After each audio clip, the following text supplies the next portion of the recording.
The stars above Planet Xylos were bright, but Commander Elias did not care about the view. He only wanted to go home. After 3 months of long meetings and difficult talks, the peace treaty between Earth and the Xylos hive was finally signed. Elias stood on the loading ramp of his small spaceship, the Starseeker. The engines were humming softly, and the warm wind of the planet blew through his hair. He took a deep breath of the alien air one last time. He felt proud. He was the man who had stopped a galactic war. He signaled his co-pilot to start the final countdown. Everything seemed perfect. Suddenly, a loud red light flashed across the entire spaceport. The hum of his ship was drowned out by the sound of heavy metal gates slamming shut. Elias froze. His hand stayed on the door handle of his ship. From the shadows of the giant alien buildings, thousands of Xylos guards began to emerge. They were tall, with 4 arms and skin that looked like polished blue stone. They carried long spears that glowed with purple energy. In less than a minute, the Starseeker was surrounded. Elias stepped down from the ramp, his heart beating fast. He raised his hands to show he was not holding a weapon. He shouted, asking why they were stopping him, but the guards stayed silent and moved closer. The crowd of soldiers suddenly parted, making a wide path. A tall figure walked forward with slow, angry steps. It was Queen Zalara. She was the absolute ruler of Xylos. She stood 8 feet tall, wearing a gown made of living silk that shimmered in the light.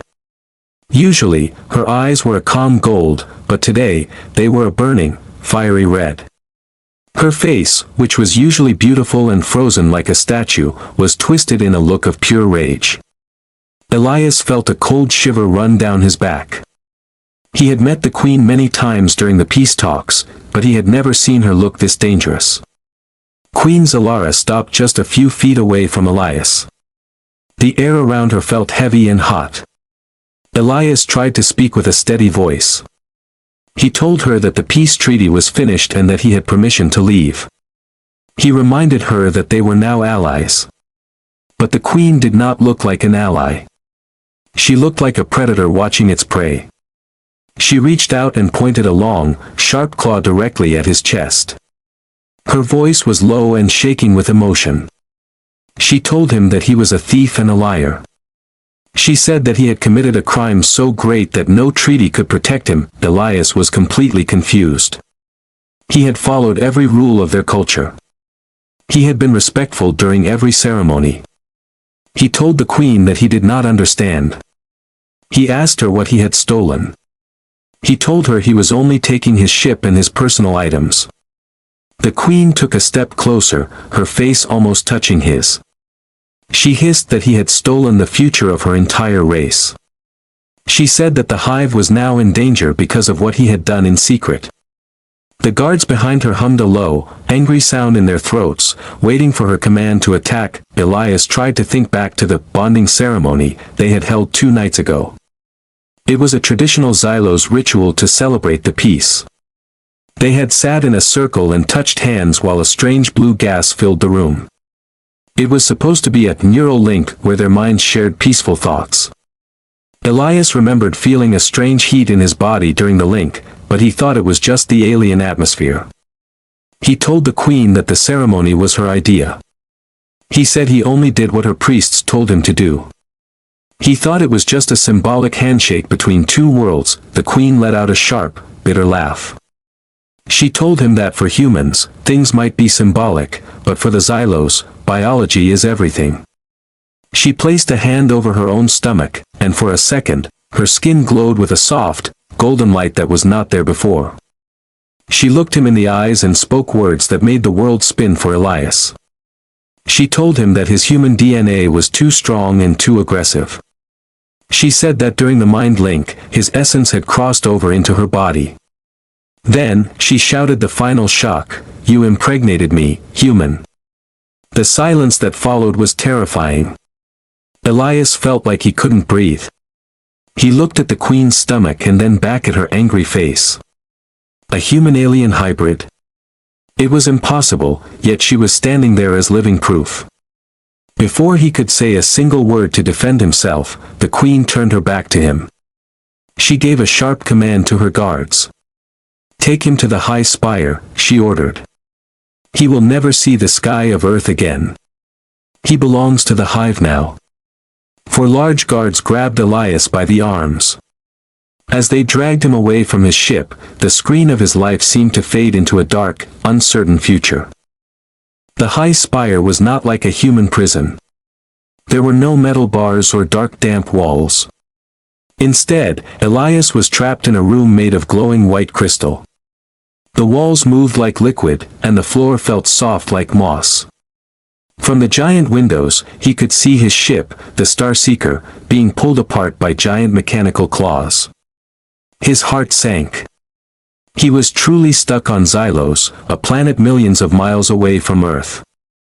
He paced back and forth, trying to understand how a simple handshake and a mind-link ceremony could lead to this. He was a pilot, not a scientist, and the idea of impregnating a queen through a mental connection sounded like a nightmare he couldn't wake up from. The crystal door vanished into thin air, and a tall, thin alien walked in. This was Vorg, the high priest and the chief scientist of the hive.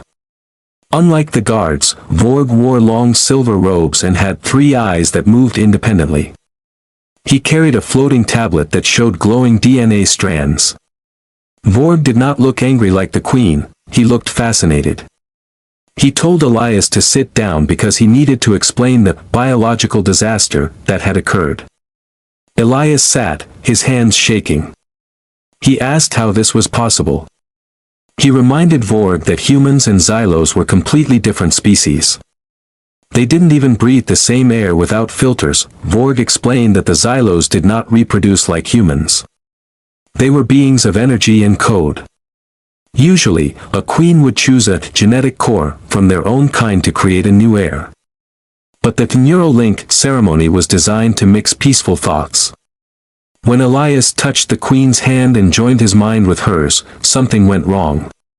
Human DNA, according to Vorg, was aggressive and dominant. It was like a biological virus that didn't know how to stay in its own lane. The energy from the link had carried Elias's genetic blueprints directly into the queen's reproductive chamber. The queen's body, sensing the strength of the human code, had accepted it instantly. Elias was horrified. He asked if they could just undo it. He told Vorg that he didn't want to be a father to an alien prince, and he certainly didn't want to stay in a crystal cage. But Vorg shook his head. He explained that the baby was already growing at a speed that was impossible. On Xylos, a royal pregnancy usually took years, but because of the human spark, the child was developing in days. The baby was already drawing energy from the queen, making her weaker but also making her feel strange, human things. This was the real problem. The queen was the heart of the hive. If she started thinking and feeling like a human, the entire hive would change. Later that evening, Queen Zalara herself entered the room. The guards stayed outside. She looked different than she had at the spaceport. Her skin was paler, and her movements were not as sharp. She sat on a crystal bench, looking at her hands. She told Elias that she could hear his heartbeat, even from across the room. She could feel his anxiety and his memories of Earth. The link had not broken, it had become a bridge. She admitted that she felt a strange warmth in her chest that she had never felt before. On Xylos, there was no love or family, only duty and the hive. But now, she was starting to wonder what it felt like to be a human mother. Her voice then turned cold and serious. She told Elias that while she was feeling these new emotions, her people were becoming violent. The High Council of Elders saw this hybrid as a monster. They believed that Elias had planned this to take over their planet from the inside. They didn't see a child, they saw a weapon. Zalara confessed that her own generals were whispering about a coup. They wanted to remove her from the throne and cleanse her body of the human influence. Elias realized that he wasn't just a prisoner, he was the only person who could help the queen survive her own people. The suspense grew as the room suddenly shook. A loud explosion echoed from the lower levels of the high spire. The lights in the crystal room flickered and turned a deep, warning red. Zalara stood up, her eyes wide with fear. She told Elias that the Purifiers, a radical group of alien soldiers, had started their attack earlier than she expected. They weren't coming to rescue Elias, and they weren't coming to talk. They were coming to end the human bloodline before it could be born. The Queen reached out and grabbed Elias's hand. Her touch was no longer cold like stone, it was warm, almost like a human's. She told him that the guards at his door were no longer under her control. She had used the last of her secret power to open a hidden path behind the crystal wall. She said that they had to run into the Undercity, a place where the hive mind could not reach them. Elias looked at the Queen, the woman who had just arrested him, and realized they were now on the same side. Just as the main door began to melt under the heat of enemy lasers, Elias and the pregnant Queen stepped into the dark tunnel. The last thing Elias heard before the wall closed was the sound of 1,000 angry claws hitting the floor. He was now a fugitive on a planet that wanted him dead, protecting a child that shouldn't exist. The tunnels of the Undercity were dark, narrow, and filled with the smell of old damp earth and cold metal. This was the part of Planet Xylos that time had forgotten. Giant pipes covered the ceiling, dripping with a glowing green liquid that provided the only light. Commander Elias helped Queen Zalara walk, as her steps were becoming heavy and slow. For a powerful queen who once looked like a goddess, she now looked vulnerable. She was leaning on Elias, a human she had tried to imprison just hours ago.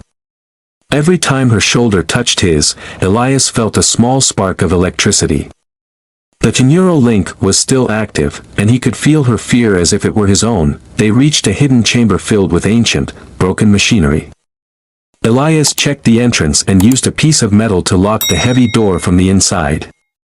He told the Queen to sit down on a pile of soft alien moss. Her breathing was loud and ragged. She looked at her stomach, which was now visibly moving. It wasn't a normal movement, it was as if the child inside was trying to reach out to the world. Zalara's golden skin started to show red veins, a sign of her human hybrid blood mixing with her royal blue essence. She looked at Elias with a mixture of hate and wonder. She asked him why he was helping her escape when he could have used the chaos to run back to his ship. Elias sat across from her, cleaning a small wound on his arm.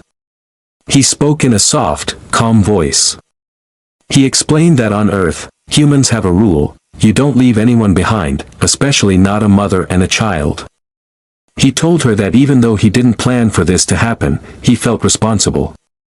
He wasn't just a soldier, he was a human, and humans protect their own. Zalara looked confused. She said that in the hive, the weak are left to die so the strong can survive. But now, she felt a strange pull in her heart that made her want to protect the life inside her at any cost. She admitted that the baby was talking to her mind, whispering words in a language she didn't know, the language of Earth. Suddenly, a high-pitched screeching sound echoed through the tunnels. The walls of the chamber vibrated. Elias stood up and grabbed a heavy metal pipe to use as a club. He knew that sound. It was the seeker drones used by the Purifiers.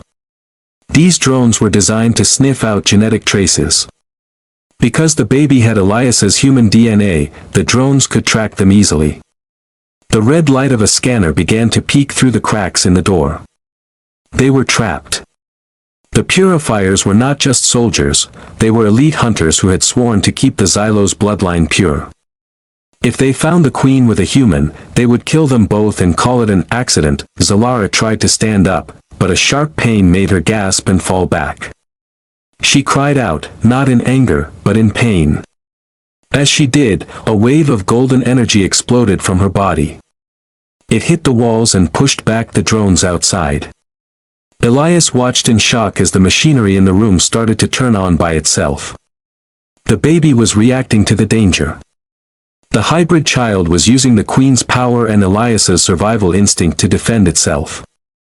For a moment, the room was silent, but then the sound of heavy boots began to pound against the door. The Purifiers were using thermal charges to melt the lock. Elias realized they couldn't stay hidden forever. He looked around the room and saw an old transport tube, a vacuum-powered slide that led deeper into the planet's core. It was dangerous and probably broken, but it was their only chance. He told the Queen they had to jump. She looked at the dark hole and then at the door that was glowing red from the heat of the enemy's lasers. She took Elias's hand, her grip so tight it almost crushed his bones. She told him that if they died, the hive would fall into a dark age. Elias looked her in the eyes and promised that he wouldn't let that happen. Just as the door exploded into 1,000 pieces, Elias pulled the Queen into the transport tube. They fell into the darkness, sliding at incredible speeds away from the soldiers. As they moved through the pipes, Elias heard a voice in his head. It wasn't the Queen's voice. It was a small, soft voice that sounded like 1,000 tiny bells. It said one word, Father. Elias's eyes widened in the dark. The baby wasn't even born yet, but it was already conscious, and it was watching him. They crashed into a soft landing at the bottom of the tube, miles below the surface. They were in a place called the Vault of Memories, where the history of Xylos was stored in giant crystals. But they were not alone. Waiting for them in the shadows were 3 figures wearing dark cloaks. They weren't purifiers, and they weren't the Queen's guards. They were something else entirely. One of them stepped forward and lowered their hood. It was a human woman, wearing an old Earth Federation uniform that was decades out of date. She looked at Elias and then at the pregnant Queen. "We've been waiting for a child like this for a long time," she whispered. The suspense reached a breaking point. Who were these humans, and why were they living under the alien city? The mysterious woman introduced herself as Captain Sarah Thorne. She explained that 30 years ago, her ship had crashed on Xylos, and the Earth Federation had simply forgotten about them. They had been living in the shadows of the Vault of Memories, learning the secrets of the aliens while waiting for a chance to escape. Elias looked at the other 2 men behind her. They looked tired but had sharp, hungry eyes. At first, Elias felt a sense of relief to see his own kind, but that feeling quickly turned into a cold fear. Captain Thorne wasn't looking at Elias with kindness. She was staring at Queen Zalara's glowing stomach with a look of greed. She whispered that this child was the ultimate bridge, a being that could control both human technology and alien energy. The Queen tried to stand up, but she was too weak. She leaned against a giant memory crystal that pulsed with a soft violet light. She told Elias through their mind link that these humans were not like him. She felt a darkness in their hearts, a desire for power that was even more dangerous than the purifiers. Captain Thorne stepped forward and offered Elias a deal. She said they had a hidden, old-fashioned rocket that could still fly, but it needed the Queen's energy codes to launch. She wanted Elias to help them extract the child so they could use its power to force their way back to Earth and take over the Federation. Elias was shocked. He realized that Thorne didn't want to save them. She wanted to use the baby as a biological weapon. Before Elias could answer, the ceiling of the vault began to crack. Dust and rocks fell from above. The purifiers had found them. But they were not alone. A new sound filled the air, a mechanical, clicking noise that made the Queen gasp in horror. "The Krell," she whispered. The Krell were a different race of scavengers, insect-like monsters who lived in the space between planets.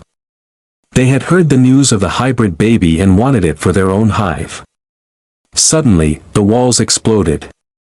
Giant, metal-skinned insects with glowing red eyes pushed through the debris. The Vault of Memories, which had been silent for centuries, turned into a chaotic battlefield. Captain Thorne and her men pulled out old laser pistols and started firing at the Krell. The green blood of the insects sprayed across the ancient crystals. Elias grabbed a fallen Krell blade, a glowing, jagged sword, and stood in front of the Queen. He was one man against an army of monsters and a group of desperate humans. The Queen's eyes started to glow a bright, blinding white. She told Elias that the baby was scared. The child could feel the violence and the greed of everyone in the room. The ground began to shake as the baby's power leaked out of the Queen, causing the giant memory crystals to shatter one by one. One of the Krell monsters, a giant beast with 4 wings, flew over the humans and landed right in front of Elias. It swung a heavy claw, narrowly missing his head. Elias didn't think, he just acted. He slid under the beast and drove the glowing blade into its soft underbelly. As the monster fell, Elias felt a surge of strength. It wasn't his own strength, it was coming from the baby. The child was feeding him energy, helping him fight. For a moment, Elias felt like he could see everything in slow motion. He saw Thorn trying to sneak up on the Queen with a medical device, and he saw a squad of purifiers entering from the other side. Elias shouted a warning, but it was too late. A purifier commander fired a heavy energy net that wrapped around Queen Zalara. She screamed as the net began to drain her power. Captain Thorn yelled at Elias to stay back, claiming that only she could save the baby now. Elias was caught in the middle of a three-way war. On one side were the purifiers who wanted to kill the baby. On the other were the Krell who wanted to steal it. And in front of him was a human captain who wanted to turn his child into a weapon. Elias looked at the Queen, who was crying out for him. He realized that no one in this room cared about the life of the child except him. In a moment of pure desperation, Elias threw his glowing blade into the machine that controlled the vault's gravity. The entire room suddenly became weightless. Bodies, rocks, and monsters began to float into the air. Elias used the floating debris to kick himself toward the Queen. He reached her and grabbed the energy net with his bare hands. The electricity burned his skin, but he didn't let go. He felt a massive burst of heat from the Queen's stomach. A golden light filled the entire vault, so bright that everyone had to cover their eyes. The baby was tired of the fighting. The light became a shockwave that pushed everyone, the Krell, the purifiers, and Thorn, back against the walls. As the light faded, the gravity returned with a heavy thud. The room was silent, filled with the unconscious bodies of their enemies. But the Queen was not moving. She lay on the floor, her skin turning a dull gray. Elias knelt beside her, checking for a pulse. His heart was hammering in his chest. He looked at her stomach and saw that the golden glow was fading. Just then, a secret door at the back of the vault opened. A group of old alien monks, the protectors of the life stream, walked out. Their leader looked at Elias and said, "The child is coming, but the Queen's heart is breaking. To save one, you must give up the other." Elias looked at the woman he had grown to care for and the child he had never met. The suspense was unbearable. Who would he choose? Elias looked at the old monks with eyes full of tears and anger. He could not believe what they were asking. In his world, a father is never asked to choose between the mother and the child. He looked at Queen Zalara, whose breathing was now just a tiny whisper. Her hand, which was once strong enough to crush metal, felt like a cold leaf in his palm. The monks explained that the hybrid baby was consuming all the life force of the mother because it was too powerful for an alien body to hold. They said that unless Elias gave his own human spark to balance the energy, only one could survive the birth. Elias did not hesitate. He told the monks to start the ritual. He didn't care about the risks to his own life. He lay down next to the Queen and took her hand. He asked the monks to connect their minds one last time. As the ritual began, a giant golden beam of light shot up from the floor, connecting Elias, the Queen, and the unborn child. Elias felt a pain like he had never known. It felt like his very soul was being pulled out of his chest through his belly button. He saw memories of Earth, the blue oceans, the green forests, and the smell of rain, flowing like a river into the Queen's mind. The Queen's eyes snapped open. They were no longer red with anger or gold with power, they were a beautiful, soft hazel, just like Elias's eyes. Through the link, she felt his love, his sacrifice, and his human will.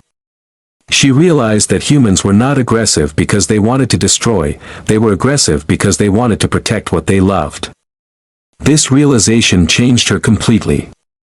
Because she was the Queen, her thoughts were connected to every single alien on the planet. Suddenly, millions of Xylos soldiers across the world stopped fighting. They felt a wave of human emotion hit them like a physical wall. They felt the concepts of mercy and family for the first time in their history. Outside the vault, the purifiers who were trying to break in suddenly dropped their weapons. They fell to their knees, confused and crying. They didn't understand why they were feeling sad for a human.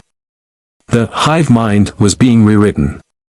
The cold, logical computer brain of the alien race was being replaced by a warm, beating heart. But the danger was not over. The Krell insects, who did not have a mind link, were still attacking.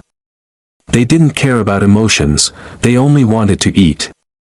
A giant Krell soldier smashed through the ceiling, its sharp legs reaching for the glowing bubble of energy around Elias and the Queen. The monks tried to hide, but Elias could not move. He was too weak from giving his energy. He watched as the monster's claw came closer and closer to the Queen's stomach. But then, something incredible happened. A small, tiny hand, a human hand with glowing blue veins, reached out from the Queen's side. A blast of pure white energy shot out from the unborn child. It hit the Krell monster and turned it into dust instantly. The baby was defending its parents from inside the womb. The power was so great that the entire vault of memories began to lift into the air. The high priest Vorg, who had followed them into the vault, watched in silence. He realized that this was not a disaster, it was an evolution.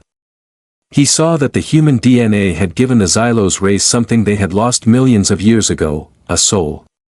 He stepped forward and used his technology to create a shield around them. He told Elias to stay strong, that the transition was almost complete. The Queen's skin was now glowing with a healthy, vibrant light.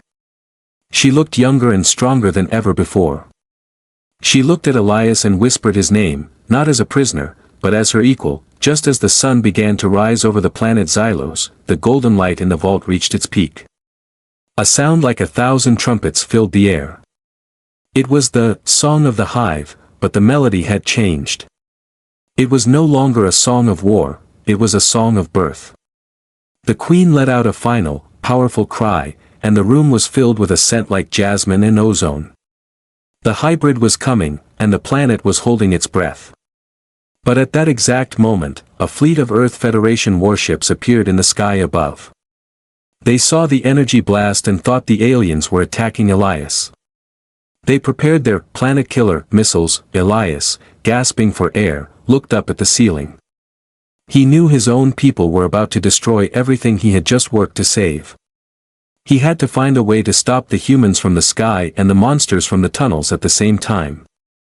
He was exhausted, he was bleeding, and he was a father. The suspense was at its highest point. Could he stop a galactic war while his child was being born?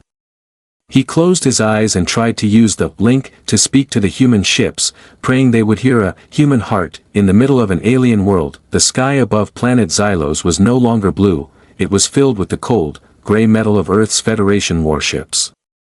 Hundreds of missiles were pointed at the Hive's capital city. On the command ship, Admiral Vance gave the order to prepare the planet killer weapon. He believed that Commander Elias had been killed or tortured, and he was ready to destroy the entire alien race in revenge. Down in the vault of memories, Elias could feel the danger from above. He was lying on the floor, his body shaking from the energy ritual. He looked at Queen Zalara, who was glowing with a light so bright it was hard to look at. This was the moment of truth. The baby was finally ready to enter the world. Elias knew he had to act fast. He closed his eyes and reached out with his mind, using the new power the baby had given him. He didn't just speak to the Queen, he pushed his thoughts up into the sky, trying to find the communication frequency of the human fleet. In a voice that echoed through the speakers of every human ship, Elias shouted, "Stop! Do not fire!" Admiral Vance froze. He recognized the voice, but it sounded different, it sounded more powerful, like a god speaking through a radio. Elias told them that he was alive and that the war was over. He told them that a new life had been born that changed everything. But the Admiral was skeptical. He thought the aliens were using a voice mimic to trick him. He kept the countdown going, 10 seconds to total destruction. At that exact second, a soft, high-pitched cry filled the vault. The golden light exploded outward, pushing away the shadows and the dust. The baby was born. It was a beautiful boy, with skin that shimmered like silver and eyes that burned with a warm, golden fire. He had human features but moved with the grace of the Xylos. As soon as the child took his first breath, a massive wave of peace flowed out from the planet. On the human ships, the soldiers suddenly felt their anger vanish. The planet killer weapon lost its power and shut down. The child's birth had created a peace field that affected every electronic and biological mind within millions of miles. The war had stopped because the baby's heart was beating for both worlds. Queen Zalara stood up, holding the child in her arms. She looked at Elias and smiled, a real, human smile. She walked toward the center of the vault and looked up at the ceiling. With a wave of her hand, the stone roof opened up like a flower, revealing the sky and the human ships. She didn't look like a scary alien queen anymore, she looked like a mother proud of her son. The human ships began to land, not with guns firing, but with their landing gear down. Admiral Vance stepped out of his ship, surrounded by guards. He was ready to fight, but when he saw Elias standing next to the queen, and the glowing child in her arms, he dropped his weapon in shock. He realized he wasn't looking at an enemy, he was looking at the future of the galaxy. The queen spoke to the admiral and the hive at the same time. Her voice was heard by everyone on the planet and everyone in the ships. She declared that the age of the hive mind was over and the age of the shared soul had begun. She named the child Leo, a human name meaning lion, to represent his strength. She announced that Elias would not be a prisoner or a guest, but the king consort of Xylos. The humans and the Xylos would no longer be enemies. They would work together to build a city where both races could live. The purifiers and the Krell were gone, defeated by the simple power of a family being born. Elias walked over to his ship, the Starseeker. It was still broken, but it didn't matter. He didn't want to leave anymore. He looked at the stars and thought about Earth, but then he looked at Zalara and Leo. He realized that home wasn't a planet, home was where his heart was. He took a small communicator and sent a final message to Earth Command. He told them that he was resigning from the Federation. He told them that if they wanted to visit Xylos, they must come with gifts of peace, not weapons of war. He was the bridge between two species, and he would spend the rest of his life making sure that bridge never broke. Years later, the planet Xylos became the most famous place in the galaxy. Human children and alien children played together in the glowing forests. The Vault of Memories became a school where the history of both races was taught. Queen Zalara and King Elias ruled with kindness, guided by the wisdom of their son, Leo, who grew up to be the strongest and smartest leader the universe had ever seen. The story of the human who stole the future of the hive became a legend, but not as a story of theft. It was a story of how one man's DNA and one woman's courage saved two worlds from destroying each other. The final scene of the video shows Elias and Zalara standing on a balcony, watching a sunset that turned the sky into a mix of purple and orange. Leo, now a young boy, was running around them, making small sparks of golden light fly from his fingers. Elias put his arm around Zalara and whispered that he was glad she had stopped him from leaving that day at the spaceport. She leaned her head on his shoulder and replied that the hive was finally complete because it finally knew what it meant to love. The camera pans out into the stars, showing the Starseeker ship sitting in a museum, a symbol of a journey that ended in a way no one expected.